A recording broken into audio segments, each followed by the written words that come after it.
aparece repetido y me despierto a mí misma, que respiro, que vivo y me fascino porque todo me... Bienvenidos a nuestro curso virtual Conociendo las Cartas de San Pablo. En esta ocasión vamos a tratar sobre la carta a los Gálatas.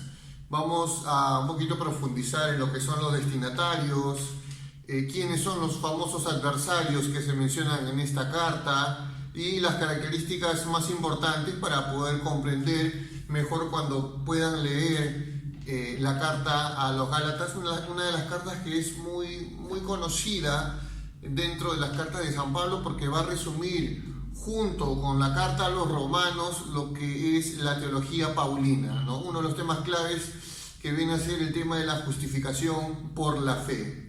Bien, entonces vamos a iniciar la carta a los Gálatas. Pues, ¿quiénes son estos destinatarios a los cuales se dirige, ¿no? Estos famosos Gálatas? En realidad hay dos posturas para un poco poder descubrir quiénes son estos destinatarios. Para esto hay que explicar que dentro del Imperio Romano, en la época de Pablo, existía una provincia llamada la provincia romana de Galacia, ¿sí? Y este nombre recibe a su vez de una región conocida como la región de Galacia. Un poquito para ubicarnos dentro del mapa, se extiende desde las mesetas de Anatolia hasta lo que vendría a ser el Mar Negro. Entonces, antiguamente, antes de Pablo, esto se conocía como la región de Galacia, y sus habitantes se les llamaba pues los Gálatas. Con el tiempo, cuando el Imperio Romano se va extendiendo, ¿no? Este nombre de Galacia va a ser el nombre que va a asumir la provincia romana de Galacia, que se va a ubicar más al sur de este territorio que les acabo de describir. Entonces, se podría decir que hay dos Galacias: la Galacia del norte, que vendría a ser la antigua región de Galacia, donde propiamente habitan los Gálatas, y la región del sur, ¿no? O la Galacia del sur, que vendría a ser propiamente la provincia romana de Galacia. La provincia romana de Galacia comprende los territorios de Licaonia, Isauria, el distrito suroriental de Frigia y una parte de Pisidia. ¿Sí? Entonces vamos a ver que son dos posibles destinatarios a los cuales habría que identificar a quién se refiere Pablo. La mayor parte de los padres de la iglesia, y hasta entrado del siglo XVII, la mayoría de los exégetas o biblistas, los mismos padres de la iglesia, asumían sin ningún problema que los destinatarios de esta carta serían los de la región de Galacia, de la parte norte. Y desde hace un par de siglos, esta postura se ha ido cuestionando por algunos exégetas que proponen que los destinatarios son los habitantes de la provincia romana de Galacia, ¿no? La Galacia del sur. En realidad es más probable que se refiera a la Galacia del norte por una razón. En el capítulo 3, versículo 1, Pablo les hace una exhortación, ¿no? De hecho, hasta utiliza una palabra fuerte, un insulto, ¿no? Les dice Gálatas necios o Gálatas insensatos. Gálatas capítulo 3, versículo 1.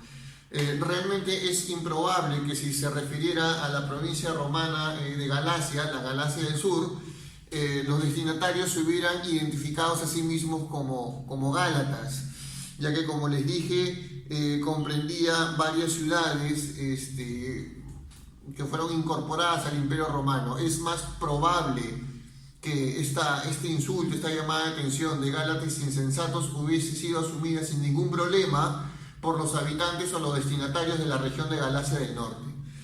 Eso es un poquito para explicar el contexto. Son cristianos, muy probablemente sean cristianos paganos, que sean, cristianos de origen pagano, ¿sí? Que con el tiempo se han convertido al cristianismo. Otra cosa que debemos tener en cuenta es en cuanto a los adversarios. En la carta a los Gálatas hay varios pasajes en donde se hace referencia a ciertas personas venidas de afuera, posiblemente son misioneros, que van a atentar contra la fe, contra la esencia del Evangelio que les predicó Pablo. ¿Sí? Por ejemplo, se les cataloga a través de las diversas citas que se encuentran en la carta, que son personas que actúan de mala manera, que manipulan el Evangelio y seducen a los Gálatas. Sobre el hecho que actúan de mala manera, podemos citar Gálatas capítulo 4, versículo 17. ¿Sí? Vamos a leer ese versículo. Dice así: ese interés que algunos tienen por ustedes no es sano. Quieren sin duda alejarlos de mí para que se interesen por ellos, ¿no? Acá se hace referencia a estos misioneros que vienen de afuera, que el interés de ellos por acercarse a los Gálatas simplemente es alejarlos de esta figura paterna, esta figura que los ha iniciado en la fe, que viene a ser San Pablo. Otro ejemplo lo tenemos en el capítulo 5, versículos 10 y 12. Dice así: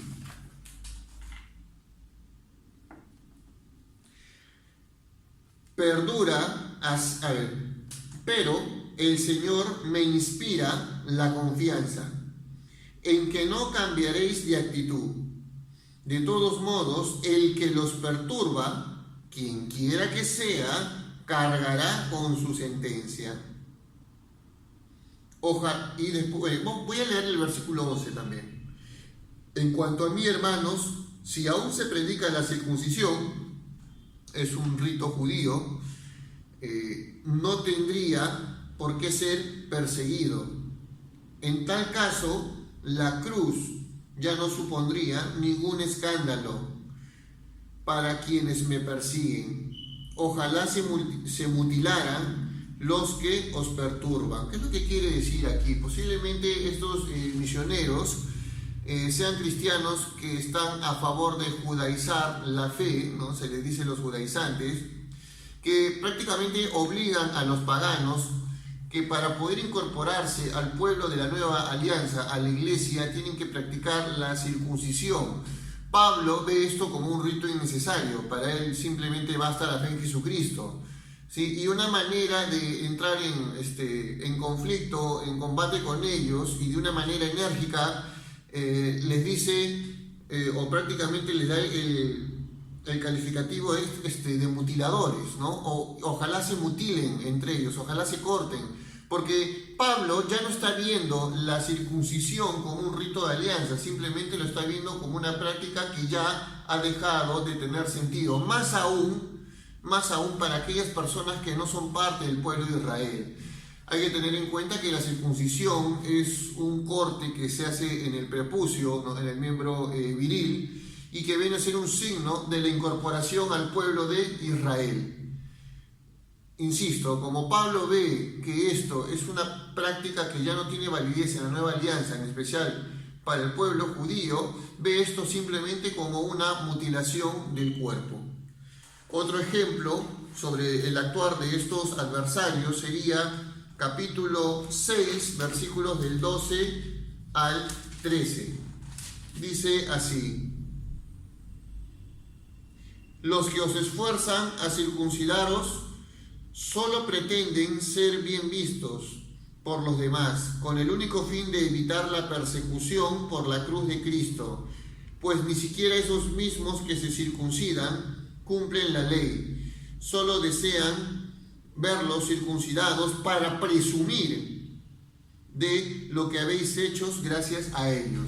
Incluso acá Pablo tiene una crítica aún más dura, porque no solamente es el hecho de que estas personas, o posiblemente algunos misioneros, tengan la idea de obligar a la circuncisión como parte indispensable para que las personas se incorporen al pueblo de la nueva alianza, o sea, judaizar la fe. Sin embargo, acá Pablo hace una crítica mayor, ¿no? Es posible, hay algunos que ni siquiera lo hagan porque tengan una convicción que es lo correcto, simplemente por motivo de orgullo, para que el resto vea, ¿no? Miren, esos paganos han sido capaces de circuncidarse porque estos misioneros se los han pedido.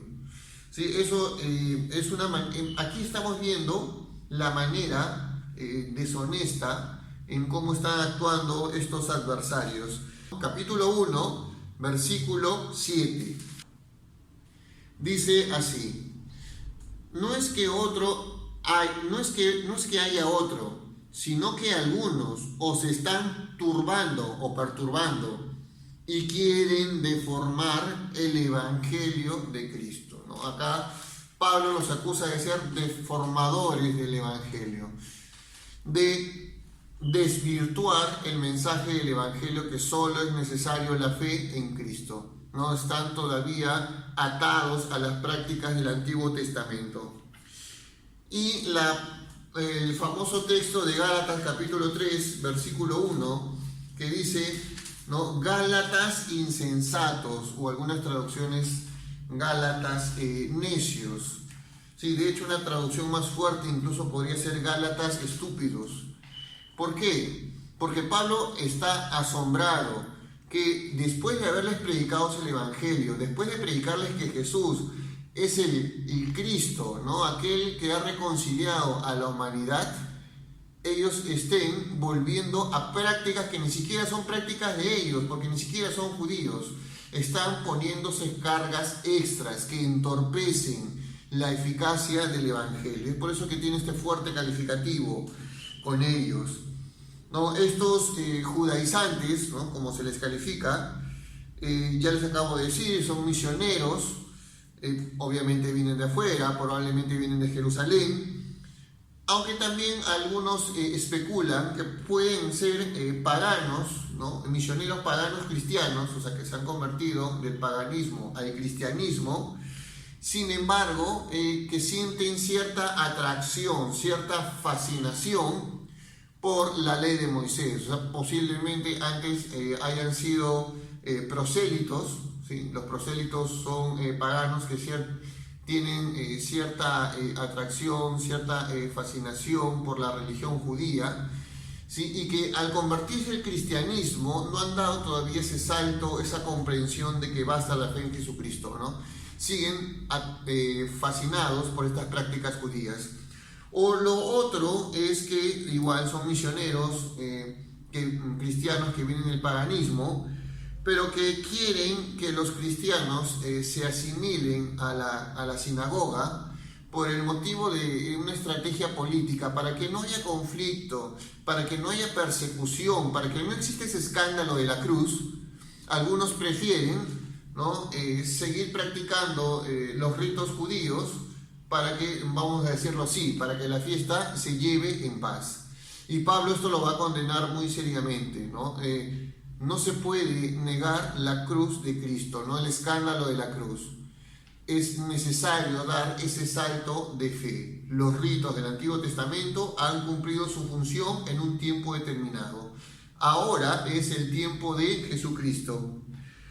Otro tema que es, ya uno de los temas importantes en la carta a los Gálatas vendría a ser la ley mosaica. ¿Sí? En Génesis 2, versículo 16, vamos a leer lo que dice. Dice lo siguiente: conscientes de que el hombre no se justifica por las obras de la ley, sino por la fe en Jesucristo, también nosotros hemos creído en Cristo Jesús.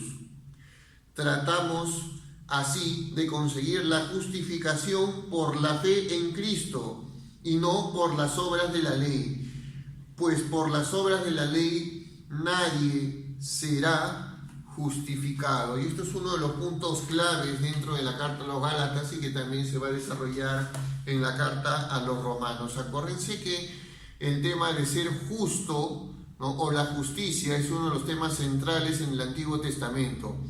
Pero para el judío, la única manera de ser justo es cumplir la ley de Dios, que la dio dentro del contexto de la alianza de Sinaí, ¿no? Vamos a explicarlo de esta manera. Dios hace una alianza con Israel para que sea su pueblo y Él sea su Dios. Y la manera para que Israel camine según la voluntad de Dios, para que pueda ser justo, para que pueda acceder a la presencia de Yahvé, tiene que practicar la ley de Moisés.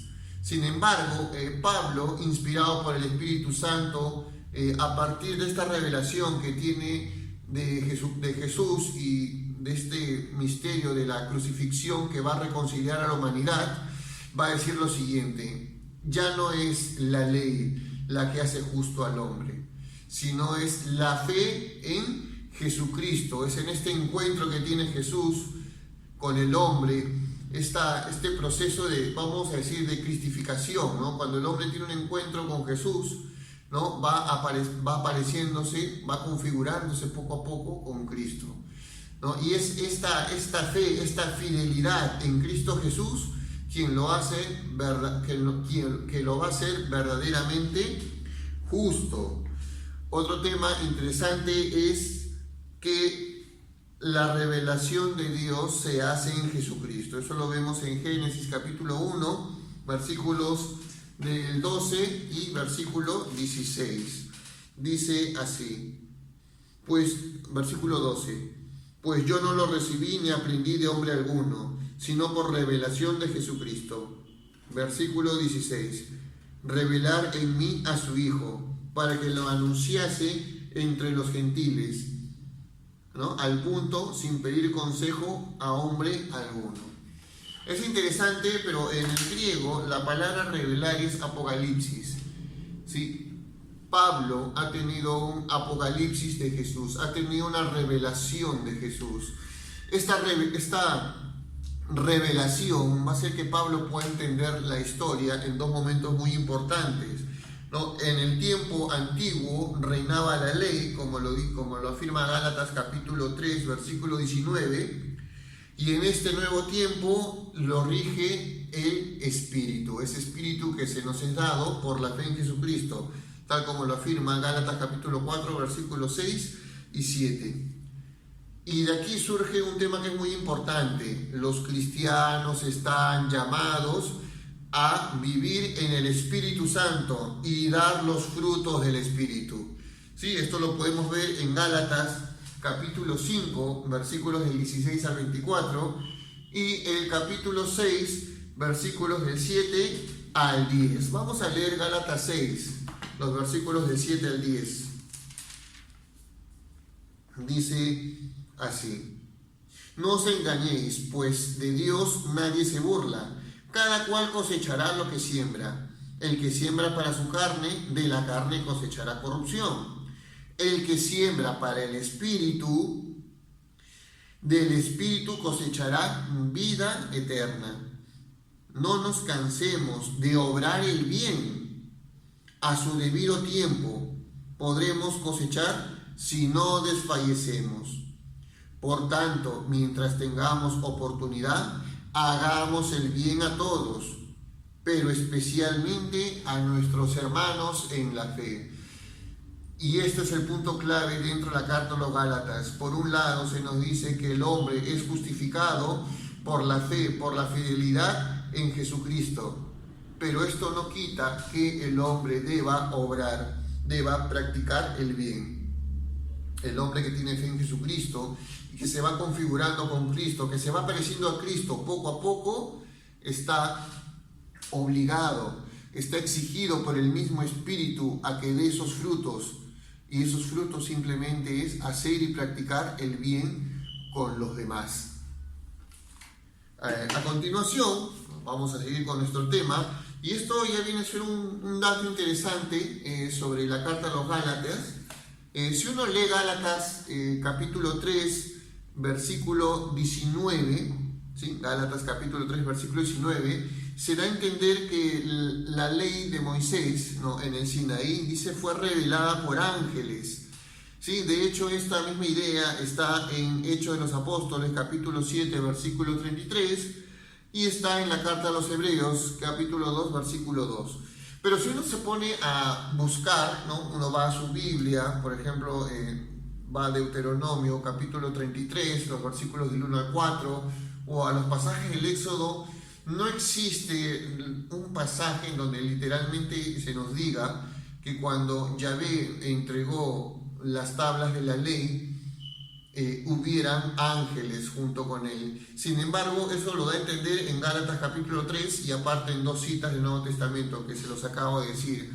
Y eso es porque los autores del Nuevo Testamento, ya sea Pablo en Gálatas, ya sea hecho Lucas en Hechos de los Apóstoles o el autor de Hebreos, en realidad están citando la Septuaginta. Efectivamente, si uno lee Deuteronomio capítulo 33, versículos del 2 al 3, ¿sí? Vamos a leerlo primero en la Biblia. Normalmente el Antiguo Testamento que tenemos en las Biblias actuales está tomado de la traducción del texto hebreo. Entonces vamos a ver cómo lo dice el texto hebreo, ¿no? Deuteronomio capítulo 33. Vamos a leer desde el versículo 2. Dice: dijo, ha venido Yahvé del Sinaí. Para ellos desde Seir se ha levantado. Ha brillado desde el monte Parán. Con él las miriadas de Cades, ley de fuego en su diestra para ellos. ¿No? Tú que amas a los antepasados, todos los santos están en tu mano. Y ellos postrados a tus pies, cargados están de tus palabras. Estamos leyendo versículos 2 y 3. Aquí da a entender que cuando Yahvé, ¿no? Dice, ha venido del Sinaí, ¿no? Después dice, ¿no? Para ellos desde el Seir, desde la región sur, se ha levantado, ha brillado desde el monte Parán.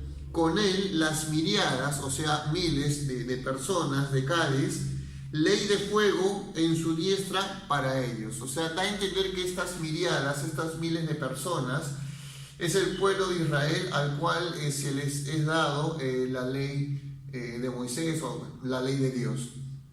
Sin embargo, cuando se lee la Septuaginta en este mismo versículo, te da a entender que cuando Yahvé entrega la ley, está acompañado por sus ángeles. ¿Sí? Y esta indicación de los ángeles solo está en la traducción de la Septuaginta, ¿no? Entonces, cuando San Pablo nos dice esto, ¿no? Que en el pasado la ley fue entregada a través de los ángeles, en realidad está tomando la Septuaginta, porque la Septuaginta nos está diciendo algo muy, muy interesante, ¿sí? En la antigua alianza, ¿sí? La mediación no solamente se ha dado por Moisés, Dios se ha manifestado, ha actuado también por intermedio de sus ángeles. En cambio, esta nueva alianza tenemos un mediador que es Cristo Jesús. Sí, otra cosa para analizar en este versículo es que cuando en Gálatas capítulo 3, en el versículo 19, Pablo está citando que la ley fue entregada por manos de ángeles o a través de la intervención de los ángeles, se nos habla que no solamente es la antigua alianza, sino que se nos habla también de una promesa. ¿Sí? Vamos a leer este pasaje, Gálatas capítulo 3. Dice así, capítulo 3, versículo 19. Entonces, ¿para qué sirve la ley? Fue añadida para poner de manifiesto las transgresiones, hasta que llegase la descendencia depositaria de la promesa, promulgada por los ángeles y con la intervención de un mediador.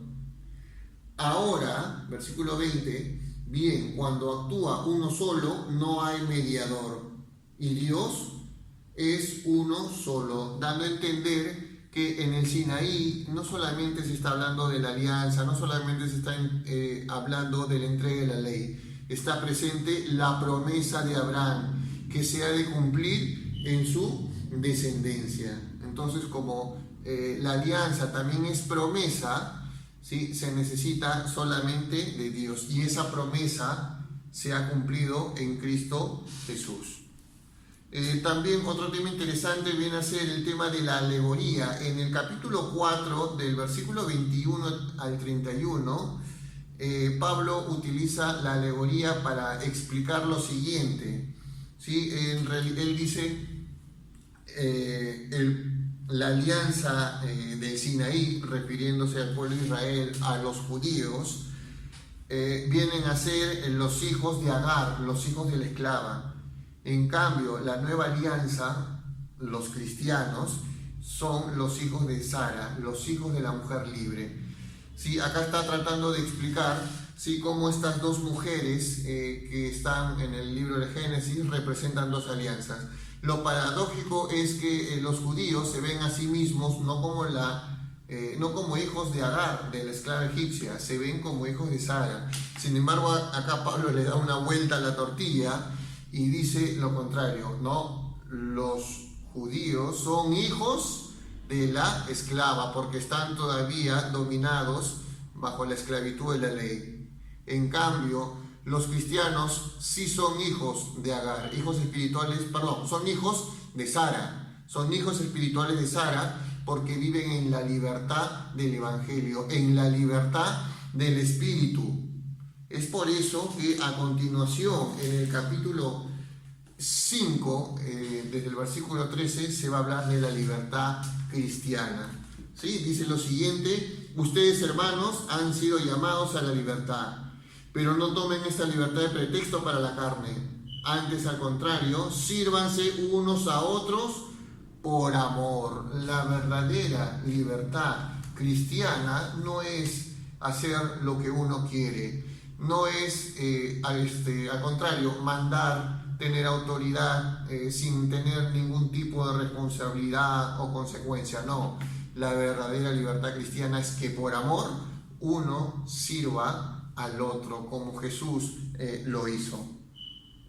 Para terminar, ya quisiera citar un texto, uno de los textos más hermosos que está en la carta a los Gálatas, que viene a ser el capítulo 3, ¿sí? El versículo 27. Vamos a leer lo que dice. Versículos 27 y 28, capítulo 3.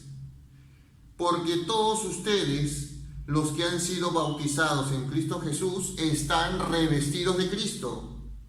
Ya no hay judío ni griego, no hay ni esclavo ni libre, no hay varón ni mujer, sino que todos ustedes son uno en Cristo Jesús. ¿Sí? El bautismo hace que se rompan estas diferencias culturales, ¿no? En este caso, judío ni griego. Se van a romper las barreras sociales, ya no hay ni libre ni esclavo. Y se van a romper esas barreras que separan a los hombres y a las mujeres, especialmente en una ciudad que es muy patriarcal, hasta el punto de que las mujeres a veces estaban bajo la sombra del varón. No, volvemos a esa condición original del Génesis, donde el hombre y la mujer eran ayuda idónea, donde estaban al mismo nivel. Por eso dice, ya no hay diferencia entre varón y mujer. ¿Sí? Y con esto quiero terminar la carta a los Gálatas, una hermosa carta que nos habla de la libertad en el Evangelio, de la libertad en el Espíritu, ¿no? Una carta que nos dice que la ley ha cumplido su función, lo importante ahora es ser justos a través de la fe, de la fidelidad en Jesús. Espero que esto haya servido mucho para su desarrollo en cuanto a la fe, para que puedan profundizar cuando lean la carta a los Gálatas. Hasta la próxima.